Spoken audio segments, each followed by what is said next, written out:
자, 원투펀치 블루 35회 오늘도 카카오 음과 함께 합니다. 오늘 시작과 함께 다음 주 공지를 미리 처음에 먼저 드리고 끝날 때도 또 공지를 드릴게요.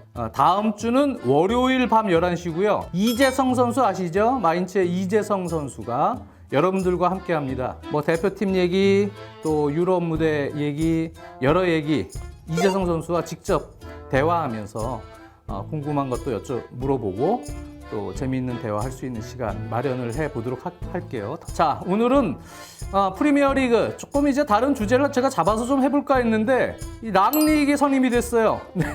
이 얘기를 또 안 할래 안 할 수가 없잖아요. 랄프 랑닉이 맨체스터 유나이티드로 선임이 되면서 랑닉이 옴으로써 맨체스터 유나이티드 과연 랑닉은 좋은 선택일까? 여러 주제에 대해서 한번 이야기를 나눠보도록 하는 시간 갖도록 하겠습니다. 자, 가장 눈에 띄는 분이 일단 올레 아웃님이시네요. 네, 랄프 랑닉을 딱 이미지로 설정을 해주신 올레 아웃님. 네, 안녕하세요. 네, 안녕하세요. 어떠셨어요? 기분이 랄프 랑닉 선임됐다. 처음에는 솔샤를 딱 경질되고 나서는 그 코치진 체제는 똑같이 가고 마이클 캐릭 대행으로 간다 했을 때는 살짝 이러면은 똑같은 건데 왜 그 결정을 할까 하면서 여전히 보드진을 욕을 했는데 확실히 그래도 풋볼 디렉터가 머터프가 이제 일을 하니까 전보다는 낫다. 랄프 랑닉의 그간의 자신의 그 전술의 장점과 이런 철학들이 솔샤르가 비판받았던 그런 문제점들을 오히려 그 사람은 장점으로 전술을 채택하는 감독이다 보니까 박싱데이여서 좀 불안하기도 한데 그래도 아무리 못해도 솔샤르보단 잘할 거기 때문에 솔샤르보다 못할 수도 있잖아요. 솔샤르보다 못하긴 힘듭니다. 힘들어요? 네. 그냥 눈웃급 돼야지 이제. 어쨌든 지금 뭐 디렉팅 시스템 풋볼 디렉터 머터프 얘기도 해주셨지만 지금 사실 저도 깜짝 놀랐어요. 저는 사실 랑닉은 생각을 안 하고 있었어요. 왜 그러냐면 이분은 지금 말씀해 주셨다시피 디렉팅 쪽에 일단 좀 전념하는 그런 모양새, 그런 시스템을 좀 만들려고 하는데 좀 주력을 하는 걸로 계속 들었었기 때문에 그쪽으로 아예 가시려는 모양이구나. 그리고 나이도 이제는 조금 차셨고 그래가지고 현직 감독보다는 그러한 좀 좋은 축구를 할 수 있는 그런 집단, 시스템을 만들고 좀 체계화시키려는 그러한 쪽으로 집중을 하려는구나. 그래서 로코모티프에 가 있을 때도 저쪽에서 또 저런 쪽에서 발전 여지가 많잖아요, 그쪽은. 그래서 그쪽에서 또 그러한 역할을 한번 또 도전해 보는구나 라고 생각을 했기 때문에 사실 랑닉이 감독으로 다시 들어온 거는 저는 사실 생각을 하질 못했었어요. 그렇기 때문에 사실은 저번 시간에도 맨유 얘기, 세 팀에 대한 이야기 하면서 맨유 얘기 하면서는 아무래도 현재 맨유는 당시에 언론상에 기사화됐던 감독들, 뭐 포체티노 얘기가 제일 많았고 그 외에 또 몇몇 감독들이 얘기가 나왔지만 그 감독들은 지금 현직에 있고 테나우가트 감독은 지금 뭐 아약스가 지금 뭐 챔피언스리그 잘하고 있고 리그도 잘 나가고 있기 때문에 올 이유가 없고, 그리고 포체티노 역시 뭐 구단하고 뭐 안 좋은 상황이다 뭐 이런 얘기가 돌아도 직접적인 컨택을 지금 한 것인지에 대해서 불투명했고 당장 그 감독을 뺏어서 데려오기가 쉽지 않을 것 같다는 생각을 했기 때문에 저 같은 경우는 지난 시간에 아마 그런 얘기를 했었죠. 어차피 임시감독 체계로 가야 되는 것이 현실적인 것 같다. 그리고 다음 시즌부터 미리 지금부터 그럼 접촉을 해서 어느 정도 메이드를 시킨 이후에 다음 시즌부터 장기적인 플랜을 두고 맨유가 팀의 어떤 체질, 팀 체계를 좀 바꾸기 위해선 진짜 축구에 좀 미친 사람들이 와야 된다. 미친 감독들이 와야 된다. 그만큼 축구를 잘하게 만들 수 있는 사람들, 진짜로 그런 사람들이 와야 된다라는 얘기를 했던 것 같아요. 거기에 이제 테나우 감독을 저는 좀 추천을 했던 거고, 그렇다면 현실적으로는 임시 감독은 과연 누가 될 것인가에 대해서 현재로서는 상당히 힘든 여건인 것 같다, 맨유가 라는 생각을 했는데 랄프 랑닉을 임시 감독으로 데려오고 그 다음에 2년간 단장을 디렉팅을 시킨다고 하면 그러면은 이건 완전 땡큐죠, 맨유 입장에선. 그러면 현재의 맨체스터 유나이티드의 전체적으로 문제가 됐던 부분을 치유할 수 있는 현재로선 최선의 선택을 한 것이라고 봐요. 그래서 이번만큼은 뭐 랄프 랑닉이 이제 뭐 완전히 아직 경기장에 들어서서 감독 지붕을 잡고 딱 하는 모습을 또 봐야 되겠지. 뭐 지금 뭐 워크 퍼밋이 걸려가지고 오늘이 이제 수요일 밤인데요. 뭐 내일 아스날전에 나올 수 있을지 여부가 불투명하고 뭐 팰리스전에 나올 수 있을지도 불투명하고 뭐 이런 상황이긴 하지만 어쨌든 랑닉이 이제 감독 지붕을 잡고 진짜 그라운드로 들어온다면 그리고 다음 시즌부터 2년간 혹은 그 이후까지도 맨체스터 유나이티드에 영향력을 줄 수 있는 이 디렉팅 시스템을 통해서 영향을 줄 수 있다면 그러면 최선의 선택이다. 이거는 뭐 보드진이 현재로선 최고의 선택을 한 것 아닌가 라는 생각이 들어요. 그만큼 지금 말씀해 주셨지만 맨체스터 유나이티드란 팀은 최근 퍼거슨 감독 이후에 모이스 감독부터 해서 1년에 쭉 진행되는 과정들을 보면 특히 글레이저 가문이 들어오고 난 이후에 미국 자본이죠. 거기에 보드진들을 영입해서 운영했던 구단들의 구단 운영의 어떤 특성들을 이렇게 살펴보면 예를 들어서 뭐 미국의 NBA나 또는 메이저리그나 그런 데서 이제 슈퍼스타들을 영입을 해서 마케팅적으로 돈도 잘 벌어오고 또 그런 선수들이 가세가 되면 NBA나 이런 팀들은 영향력이 상당히 크죠. 그런 슈퍼스타들이. 또 메이저리그 같은 경우 또 기록적으로 좋은 기록을 가지고 있는 타자나 투수들이 또 팀에 막대한 영향력을 끼칩니다. 물론 이제 축구도 기록적인 부분이나 여러 가지 그런 슈퍼스타들의 영향력이 상당히 크지만 제가 볼 땐 맨유의 약간 미국식 마인드를 가진 이 보드진들은 축구도 그런 식으로 가면 성적도 당연히 좋아지고 또 마케팅 쪽으로도 돈도 많이 벌고 할 수 있을 것이라고 생각을 했던 것 같습니다. 하지만 축구 같은 종목은 물론 뭐 다른 종목 NBA든 뭐 NFL이든 메이저리그든 다른 종목도 꼭 슈퍼스타가 들어간다고 성적이 뭐 좋아진다는 보장은 없어요. 하지만 축구는 그런 종목들보다는 감독, 이 코칭의 영향력이 상당히 큰 종목입니다. 팀 체계를 만들고 어떤 식으로 축구를 하느냐가 매우 중요한 종목이죠. 그만큼 감독의 영향력이 매우 크다는 것을 아마 보드진도 해가 거듭하면서 느꼈을 것이라고 저는 생각을 합니다. 어떻게 보면 맨체스터 유나이티드라는 구단은 지금 말씀해 주셨던 코칭 영역과 디렉팅의 영역, 이 영역이 약간 좀 따로 노는 느낌도 있었습니다. 그리고 그런 부분들이 전체적으로 팀의 방향성을 설정하는 데 있어서 좋지 않은 그 영향을 줬었죠. 근데 이제 그 부분을 보드진도 이제는 많이 인지를 한 것 같고요. 그 상황에서 랑닉으로 하여금 그것을 치유하는 그러한 어떤 계획을 그참에 잘 세웠고 접근을 해서 결국은 랑닉으로부터 오케이를 받아낸 것으로 생각이 듭니다. 랄프 랑닉은 분명히 이제 보드진하고 얘기하면서 이 부분은 감독과 디렉팅에 대한 모든 정권을 한꺼번에 갖기를 원하는 부류죠. 그래서 이제 맨체스터 유나이티드라는 구단에 있어서 중요한 부분, 코칭에 대한 부분, 감독에 대한 부분과 디렉터, 팀의 방향성을 어떻게 잡아주는 부분, 그거는 뭐 선수 영입도 마찬가지고요. 그런 부분이 하나가 될 수 있도록 만들어주는 데 있어서 큰 일조를 할 것이라고 생각이 듭니다. 다른 분 또 있습니까? 랑닉이 부임하면서 사실 굉장히 하드워커인 또 감독이고 과거 라이프치, 뭐 잘츠부르크, 샬케 또 최근 로코모티브에서의 모습처럼 슈퍼스타를 영입하는 게 아니라 정말 젊은 선수를 키워서 전방위적이고 되게 넓은 활동 반경을 가져가는 성향의 감독인데 네, 최근에 맨유로 돌아온 크리스티아노 호날두가 네. 과연 랄프 랑닉 감독 체제 하에서 넓은 활동 반경을 과연 호날두가 가져갈 수 있느냐 또는 가져갈 수 없다면은 감독은 어떤 스탠스를 취할까가 좀 굉장히 랑닉 감독은 뭐 보드진하고의 어떤 적절한 타협 뭐 이런 것을 하지 않는 스타일이죠. 네. 자기의 방향성, 디렉터적인 방향성, 또 코칭에 대한 방향성이 명확한 분입니다. 거기에 부합할 수 있도록 선수들을 만들려고 노력을 하겠죠. 1번은. 그러려면 이제 자기의 어떤 축구 철학에 대해서 선수들에게 얘기를 하겠죠.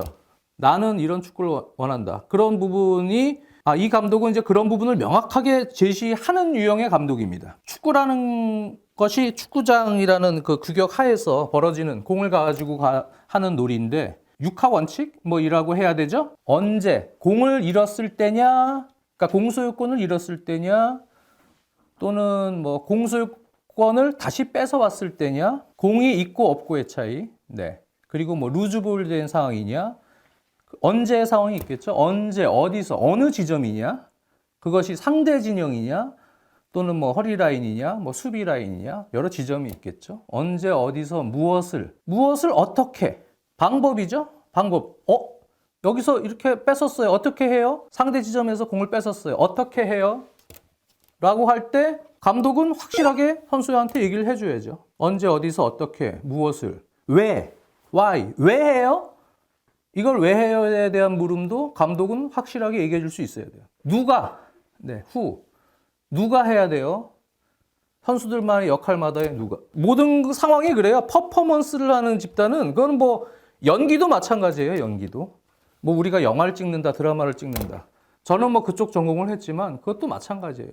어떤 영역에서 어떤 상황이 주어졌을 때, 그 연기자는 코칭을 받죠.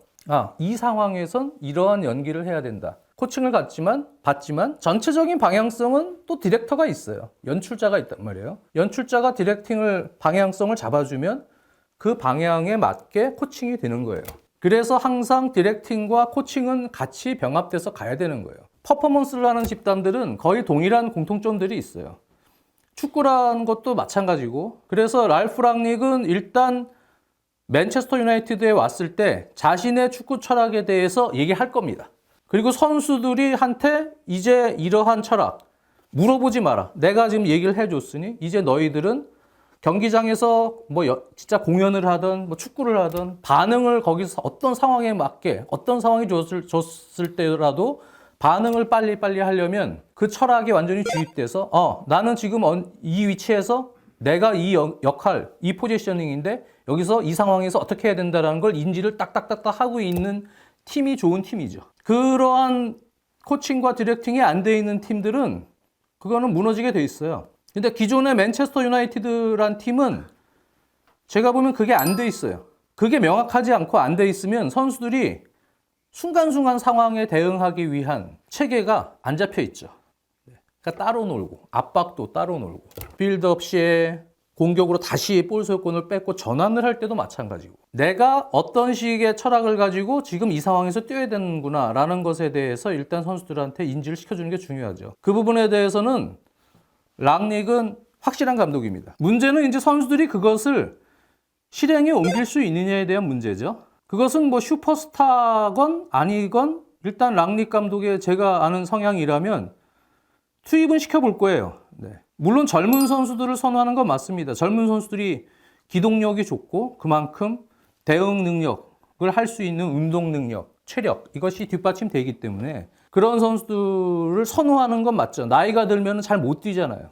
빠릿빠릿하게 반응을 못하고. 그러니까 아마 젊은 선수들 기본적으로 나이가 좀 젊은 선수들 위주로 하나의 어떤 팀 체계를 만들려고 노력을 하겠지만 지금 상황은 일단 맨유에는 나이 많은 선수도 있고 호날두, 카바니, 마티치 이러한 베테랑들도 있고 또 젊은 선수도 섞여 있단 말이에요. 그러니까 지금 상황에서는 그 선수들의 피지컬적인 부분 또 기술적인 부분까지도 같이 살펴볼 수 있는 기회를 찾겠죠. 그래서 호날두 선수라고 해서 뭐 특별하게 이 선수는 호날두니까 무조건 넣어야 돼. 그런 거 분명히 아닐 거예요. 란닉의 성향상. 보드진하고도 아마 그것 가지고 한 1분 정도 싸울 수도 있어요. 호날두 선수도 같이 넣어보고 해보겠죠. 카바니도 넣어보고. 허리도 아마 마티치도 넣어보고 해보긴 할 것 같아요. 근데 체력적으로 본인이 원하는 어떤 축구와 조금 미흡한 모습을 보인다면 반반씩 써보기도 할 거고. 카바니 선수와 같이. 현재 가지고 있는 스쿼드를 가지고 일단 최선의 본인의 어떤 축구를 해보려고 노력은 하겠죠. 그 상황에서 그냥 아예 처음부터 배제하고 아예 난 이 선수만 쓸 거야 이러고 나서 라인업을 짜가지고 들어가지는 않을 거란 말이죠. 아까도 얘기했죠. 복싱데이 일정에 들어가면 또 경기 수도 많습니다. 네. 그럴 경우에는 랑닉 감독이 하려고 하는 축구 바로 선수들이 적응하기가 쉽지 않겠죠. 빡빡한 일정에서 거기서 여러 선수들의 성향들 또 한계 이런 것들을 아마 보겠죠. 이 선수는 여기까지가 한계일 수 있구나. 그러면 이 선수가 과연 지금 우리 시스템에서 발전을 해서 이것을 올릴 수 있는 선수인지 아닌지도 아마 또 보겠죠. 올릴 수 있다면은 랑닉이 그만큼 또 더 좋은 선수로 성장시킬 수 있을 것이고 선수들은 물론 조금 힘들 수는 있겠죠. 하지만 하나의 어떤 팀으로서 랑닉이 어떤 그런 체계를 만들려고 초반에 노력할 것 같습니다. 그래서 지금은 당장 호날두를 쓸 건가요? 호날두를 안 쓸 것 같은데 이런 얘기를 하는 것 자체가 지금은 아직은 시기상조다. 그냥 동일한 잣대에서 봐야 된다. 자, 다음 분. 파브르지노 그 로마노 기자의 말에 반년 동안 이제 감독을 한 다음에 그 이제 스포르팅 디렉터로 이사회에도 참여할 거로 알려줬고 차기 감독을 공하는데 큰 영향을 줄 거라고 했고 예. 제임스 더커 기자에 따르면 후보로 포체티노나 텐하흐, 아모림 등 이런 차기 감독들이 후임으로 올 수도 있다 하는데 네. 랑닉이 그러면 스포르팅 디렉터로 이제 2년 동안 있게 되면 랑닉의 철학이랑 좀 잘 어울리는 감독은 혹시 누가 될지. 랑닉이 뭐 라이프치히 때 감독하다가 또 단장 올라가면 하센휘트리 한 2시즌 하고 또 감독하고 나겔스만 또 데려오고 이렇게 본인의 영향을 받은 그리고 본인이 좋아하는 유형의 본인의 방향성과 조금 일치해서 끌고 나갈 수 있는 감독들을 과거 팀에선 데려왔던 것은 사실이죠. 그렇지만 이제 지금은 감독 후보군이 뭐 여의치 않다. 그 생각을 지금 후보군에선 생각할 수도 있겠죠. 테너 같은 감독은 또 자기 철학이 또 있어요. 또 엄청 강단도 있고. 그래서 성향상 랑닉하고 잘 맞을 수도 있고 싸울 수도 있습니다. 네, 제 생각에는 서로 또 이 자존심들이 있기 때문에. 스포팅 리스본의 아모림 감독 같은 경우는 아직 경험이 좀 많이 부족하고 랑닉이 어느 정도 감독인지 레이더에서 아마 연구가 된 감독인지는 잘 모르겠어요. 지금 좋은 성적을 내고 있지만 포치 감독 같은 뭐 감독은 물론 이제 과거 비엘사나 이런 감독들 영향을 받은 감독이긴 하지만 뭐 그렇게 영향을 받았다고 해서 사실은 감독들이 다 그 감독 똑같은 스타일 뭐 그 감독 철학 그대로 따라가진 않아요. 제자들도 마찬가지입니다. 네. 투엘 감독도 마찬가지고 뭐 나겔스만도 마찬가지고 또 기본적으로 가지고 있는 부분적인 철학은 공유하지만 그러니까 좋은 거는 탁탁탁 빼먹는 거죠. 밑에 제자들이 원래 그래요. 좋은 것들은 탁탁 빼먹고 또 거기서 자기 신이 창의적으로 이건 응용해서 내 방식대로 좋은 걸 만들 수 있다고 하는 부분은 또 본인 거로 만들죠. 그래서 감독들은 대부분 스승과 제자 관계, 뭐 자기 계보 라인이라 그래도 그게 다 똑같지는 않아요. 그건 하스니툴도 마찬가지고요. 글쎄요, 이 감독하고 똑같은 스타일의 감독을 추구하는 감독을 아마 선임하려고 하진 못할 거예요. 지금 현재는 그렇겠죠. 하지만 그래도 기본적인 철학을 공유하는 감독. 기본적인 철학이란 거는 아까도 얘기했지만 뭐 공이 없을 때 또 공소유권을 가지고 있을 때 자신의 제자다. 그러면 투엘 감독이다. 그러면 이제 이 감독은 여러 가지 철학들이 있지만 기본적으로 상대 진영에서 볼 소유권을 잃었다. 볼 소유권을 잃은 지점부터 바로 압박을 해서 에워싸서 상대방이 시야골을 못하고 볼이 방출돼서 살아나가지 못하도록 만들죠. 그리고 그것이 살아나와서 나오더라도 최후방 수비수는 최전방 상대의 공격수에게 타이트하게 붙어 있습니다. 왜? 살아나오는 공에 대한 인터셉트를 위해서. 그런 부분은 비슷한 부분들이 있는 거예요. 클롭 감독도 마찬가지예요. 클롭 감독이 뭐 직접적인 제자는 아니지만 거기 독일의 그러한 축구 트렌드에 영향을 받은 감독들은 대부분 비슷한 부분들이 있는 거예요. 역시 마찬가지로 세컨볼 상황에서 수비 라인 반다이크든 마티비든 높은 지점에서 다시 볼을 또 끊어냅니다. 상대 공격수 볼을. 거기서 수비수들은 높은 지점에서 다시 들어가죠. 그러니까 실예를 든 것인데 그러한 부분들에 대한 철학은 대부분 비슷해요. 그러니까 가장 기본이 되고 있는 철학들은 비슷한 감독들이 있습니다. 네. 상대 지점에서 볼 소유권을 잃었을 때는 빠르게 압박을 해서 끊어서 거기서부터 공격을 하는 것은 매우 현명한 방법이더라고 인지하는 공통점들이 있고요. 펩하고는 약간 또 다르죠. 네, 펩하고는 조금 다릅니다. 뭐 나겔스만 또는 투헬, 클롭 이러한 독일 쪽 감독들하고 펩은 물론 펩도 빠른 전환 거기서부터의 빠른 전환을 원하지만 펩은 또 다시 만드는 것을 좀 좋아하죠. 다시 안정적으로 다시 빌드업을 해서 거기서부터 다시 또 만들어서 메이드해서 나가는 방법. 그래서 상대가 완전히 갖춰진 상황에서도 뭐 바르셀로나 시절에도 그랬지만 갖춰진 상황에서도 그것을 좌우로 크게 벌린 윙 포워드나 윙백의 스위칭을 통해서 사이드를 벌려놓고 그리고 안으로 들어오는 선수들의 하프 스페이스 움직임과의 3자 연결을 통해서 좁은 공간을 파헤치는 부분 전술로 득점을 또 노리죠. 만들어서. 하지만 또 독일 쪽에 있는 감독들은 어때요?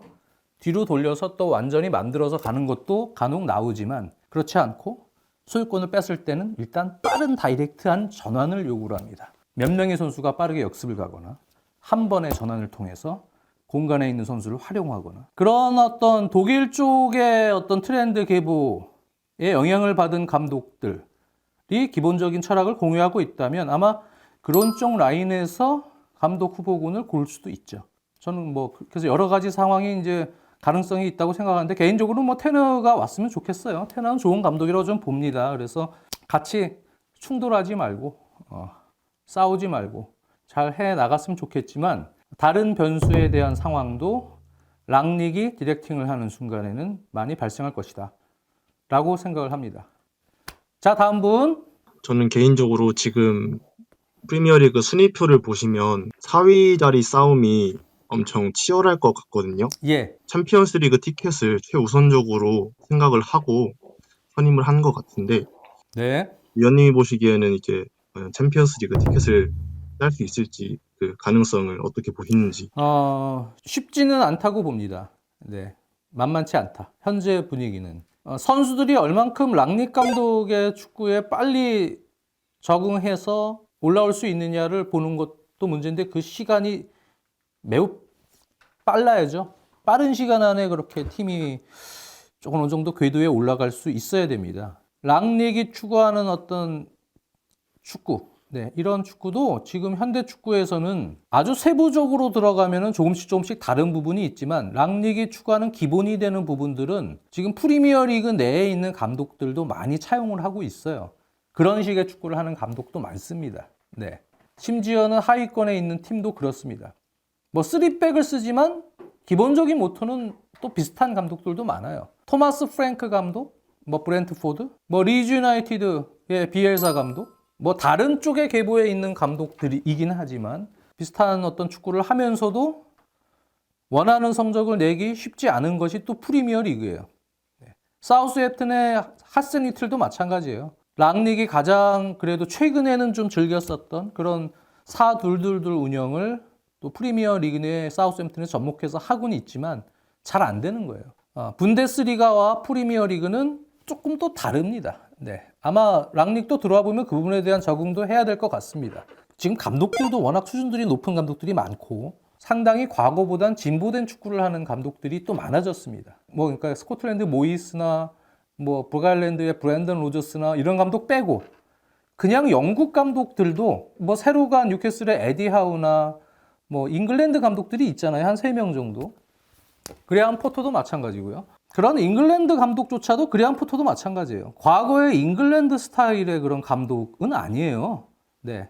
이 감독들의 어떻게 보면은 스타일 자체가 이제는 조금 세계화되어 있는 추세입니다. 그렇기 때문에 지금 당장 이제 랑닉이 상당히 이제 그 자신의 축구를 좀 빠른 시간에 주입하려고 노력은 하겠지만 지금 오랜 기간 맨체스터 유나이티드의 그러한 축구에 좀 젖어 있던 선수들이 얼만큼 빠르게 변화해서 그 축구를 따라갈 수 있을지는 그것도 미지수인 겁니다. 그래서 제가 4위 안에 들 수 있지에 대한 부분은 좀 미지수라는 얘기예요. 이 선수들이 빠르게 적응할 수 있다면 선수들이 가지고 있는 개인 퀄리티는 충분히 4위권으로 들어갈 수 있는 기량들을 가지고 있고 그러한 철학을 빠르게 수용해서 경기장에 녹여낼 수 있다면 분명히 4위 안에 들 가능성은 있지만 그러지 못할 가능성도 있고 또 그러한 과도기에서 랑닉의 축구가 다른 프리미어리그 팀들의 저항에 부딪혀서 승률이 생각보다 안 나올 수도 있습니다. 그러니까 그거를 지금 올 시즌에 당장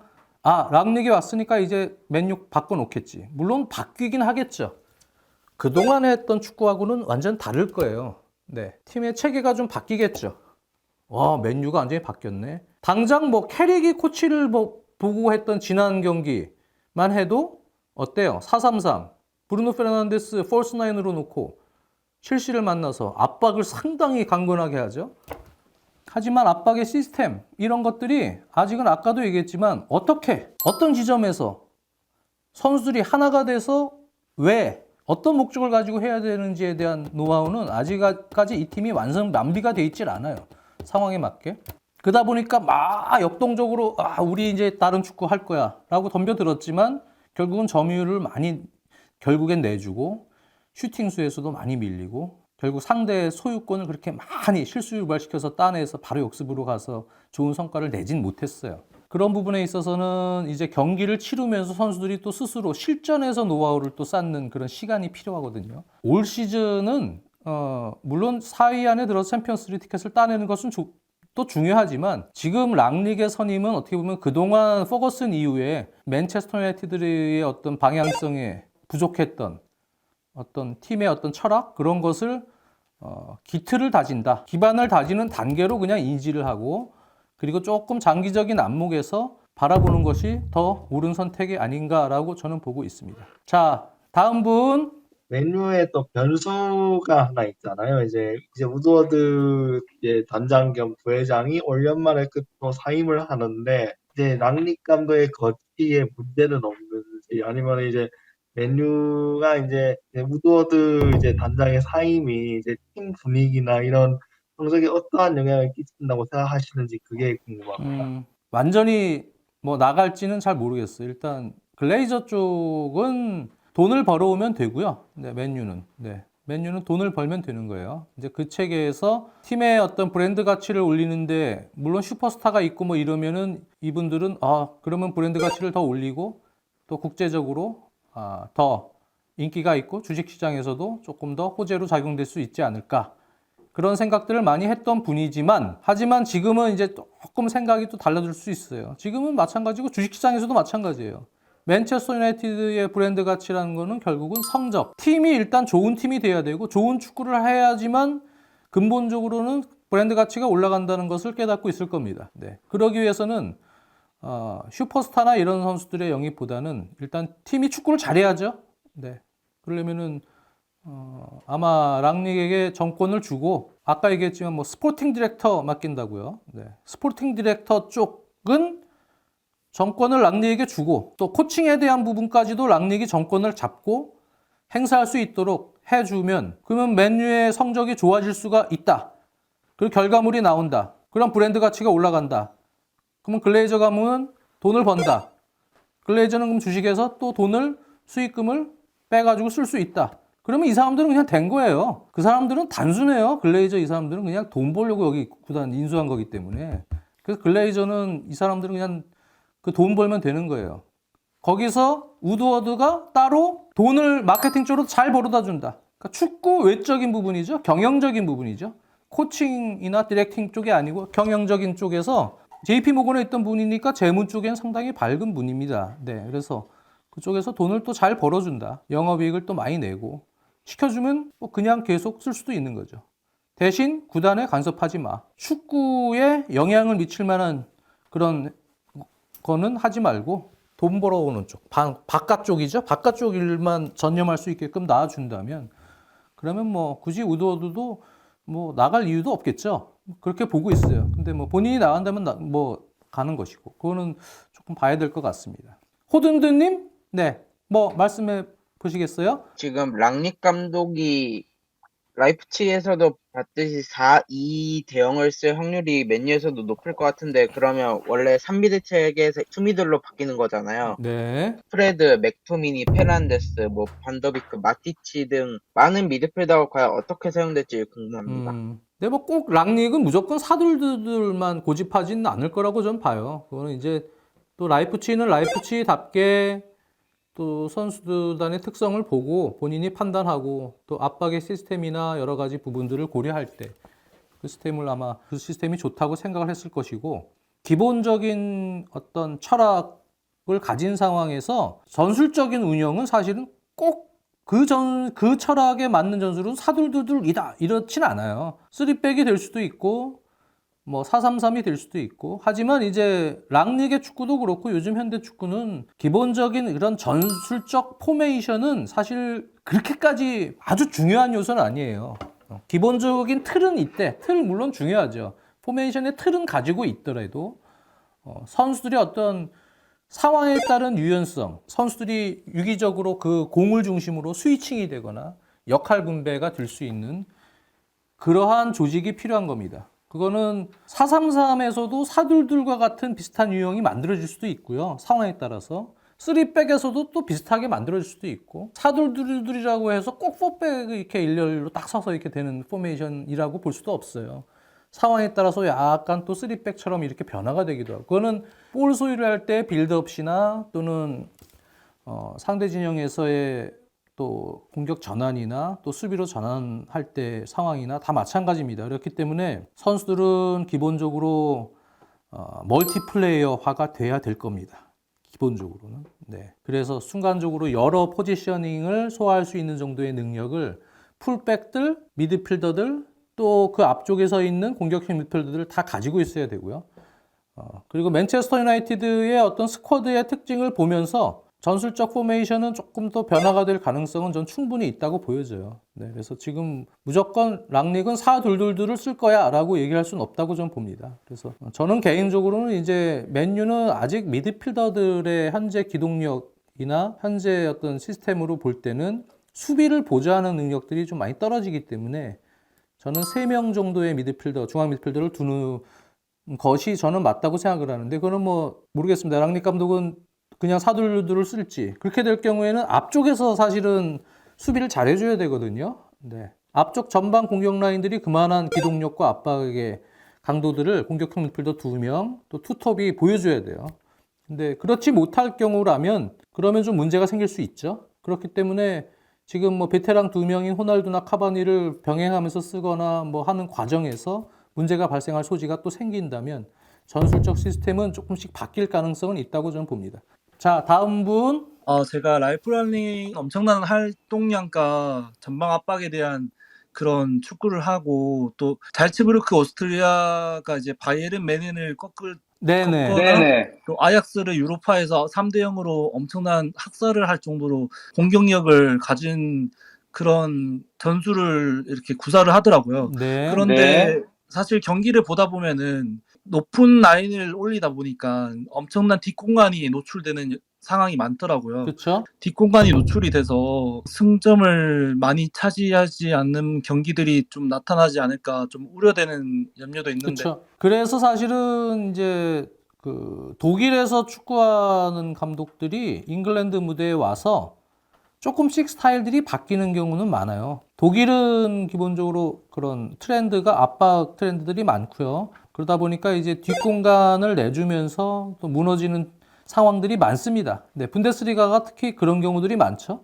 기본적인 수비 라인들이 또 높고 또 압박을 좀 더 강건하게 수행하는 경우들이 있지만 그런 부분에서 오히려 선수들이 약간 투박한 플레이 속에서 실책들이 나오고 바로 또 배후 침투를 허용해서 실점하는 경우가 많습니다. 그리고 장기 레이스를 하는 과정에서 그러한 시스템을 가지고 프리미어 리그에 그대로 들고 왔을 때 38라운드를 해보니 프리미어 리그는 공수 전환이 차원이 다르다라고 얘기하는 감독도 있어요. 공수 전환의 속도, 횟수, 템포죠 특히. 템포가 엄청 빠르다. 뭐 예를 들어서 클롭 감독이다. 리버풀의 클롭 감독도 초반에는 헤비메탈을 들고 왔어요. 완전 무슨 거의 슬래시 메탈, 헤비메탈, 데스메탈 들고 나와서 축구를 하다가 지금은 무슨 축구예요? 헤비메탈하고는 거리가 멀어요. 스타일을 완전히 조금씩 바꾸는 거예요. 38라운드를 치르는데 독일에서 있었을 때처럼 이렇게 헤비메탈로 밀고 가서는 답이 없다.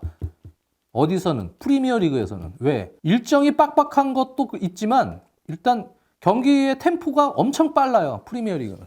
전환이 많고 체력적인 소모가 그만큼 또 있다는 얘기고 그런 축구를 했을 때의 시행착오를 분명히 겪는 어떤 상황도 있을 거예요. 그거는 랄프 랑닉도 마찬가지일 수 있습니다. 나이는 많지만 독일권에서 주로 감독 생활을 했잖아요. 그러다 보니까 아무래도 이제 영국 무대에 와서 감독 생활을 할 때 이 프리미어 리그를 직접 체험을 본인이 장기 레슨을 좀 해봐야 되거든요. 그럴 경우에 본인의 축구 철학을 계속 밀고 가다가 문제가 발생이 될 수도 있는 거예요. 그거는 클롭 감독도 한번 겪었어요. 그런 과정을. 그러면서 이른바 개겐 프레싱의 강도를 좀 낮췄죠.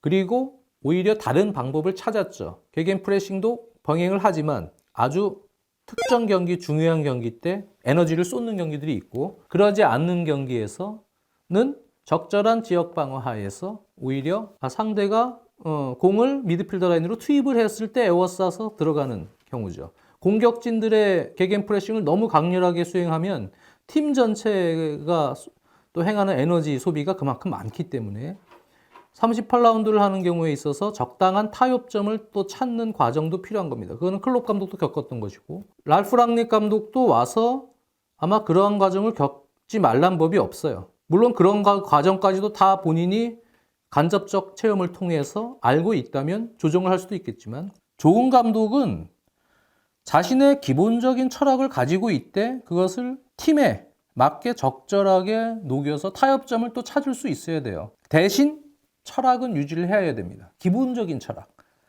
기본적인 철학이 없으면 그러면 선수들이 확실하게 어떤 팀의 방향성을 가지고 플레이하기가 힘들어요. 그래서 기본적으로 팀이 갖고 있는 이른바 색깔, 철학은 가지고 있대 경기 운영적인 방법에 있어서는 그 선수단 구성의 특징과 그 리그의 어떤 스케줄 또는 전체적인 라운드 특징과 융화시켜서 거기에 맞는 타협점을 또 찾을 수 있어야 그게 좋은 감독입니다. 그건 전술적으로도 그래요. 전술적 유연성도 필요한 것이고.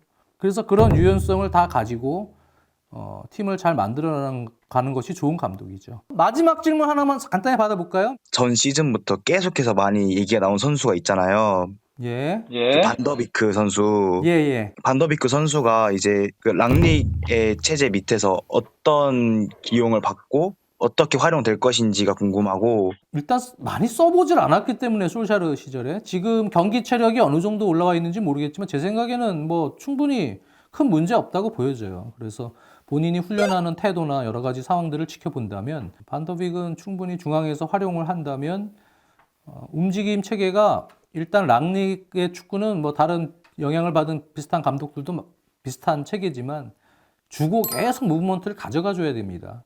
볼 소유를 할 때도 또 수비할 때도 상당히 왕성하게 수비를 해줄 수 있는 기동력이 필요하고 공이 없을 때에도 상당히 많은 활동량 속에서 유연하게 움직일 수 있는 또 그러한 능력이 필요하고요. 그런 상황에서 반더빅 같은 유형은 충분히 테나 체제에서도 그랬고 그런 능력들을 중앙 허리라인에서 잘 보여준 선수다. 근데 뭐 다른 선수들도 지금 있으니까 프레드, 맥토미니 이런 선수들도 써보겠죠, 같이. 네. 거기서 아마 경쟁 구도에서 보겠죠. 이 조합 써보고 본인이 아마 좀 원하는 조합이 생길 것 같습니다. 거기서 반더빅은 이제 생존을 위해서 싸워야 되는 상황이 생길 것으로 보이는데 아마 솔샤르 때 너무 기회를 못 받은 것보다는 기회를 많이 부여받을 가능성은 높다고 보여져요. 오늘은 이제 요 선에서 마무리를 하고 아직 뚜껑도 안 열어본 상황에서 지금 얘기하기가 좀 섣부른 감이 있습니다. 하지만 아주 기본적인 부분만 일단은 오늘은 서로 대화를 나눠보는 시간 가져봤고요. 시작할 때 얘기했지만 다음 주 월요일에는 마인츠의 이재성 선수가 음으로 들어옵니다. 네, 그래서 마인츠 이재성 선수하고 같이 얘기하는 시간. 이재성 선수에게 궁금한 것들 많이 물어보시면 네, 뭐 대표팀 얘기, 뭐 유럽 생활 얘기 많이 물어보시면 좋을 것 같아요. 그래서 월요일 밤 11시에 이재성 선수와 제가 같이 찾아뵙도록 하겠습니다. 감사합니다.